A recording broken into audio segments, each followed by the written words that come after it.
Let's look at one more example here. Here it says that Scott is going to rent a truck for 1 day, and there are two companies he could choose from, and they have the following prices.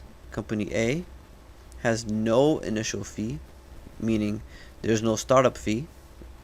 He's not paying anything up front. And then they're going to charge him 80 cents for every mile driven. Keep in mind, that is the rate.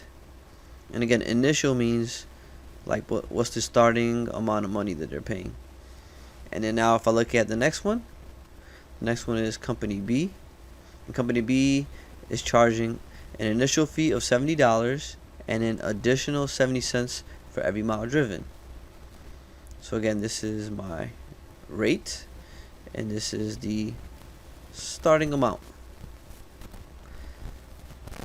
And then next it says, for what mileages will Company A charge more than Company B? They want to know when Company A is going to charge more than Company B. And this right here is going to give me the setup, how I will set this problem up. So here is think of it like your clue as to how you're going to set up your problem.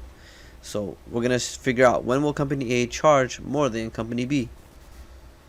And I'm going to set that up right now. So Company A, when will Company A charge more than, so Company A charge more than Company B.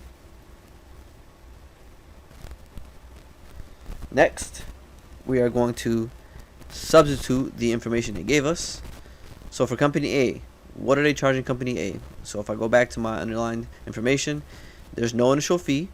So up front, they're paying $0 up front, and then they're charging 80 cents for every mile driven. So there's an additional 80 cents, and keep in mind, 80 cents, if you want to change it to a dollar format, it's 80 out of 100, and there's 100 pennies in a dollar. That's why we divide it by 100, and when you divide it, you get 0.80. So 0.80, and then the rate, that's the rate per mile. So I'm going to use M for the letter miles because they said use M for the number of miles driven. So again, this is initial fee is 0, and then an additional 80 cents per mile is greater than, and then Company B, they charge an initial fee of $70, so $70 up front, and an additional 70 cents. So remember, to convert 70 cents into dollar format, it's 100 pennies in a dollar. So I just take 70 out of 100 pennies, and that'll give me 0.70. That's dollar format. So 70 cents per mile. And that's the setup. So now to answer the question, we're going to solve for M. So step 1, I'm going to simplify the left side here. When you add 0 to the 80 cents, when you combine those two terms, all you're going to do is get, hold on, let me switch this pen to a little bit bigger. So we would add these two combined, you get 0.80 M greater than 70 cents plus, $70 plus 70 cents M. I'm solving for M, so I'm going to cancel out the M on this side. So let's take away 70 cents to both sides. Bring down my inequality sign first so I can stay organized.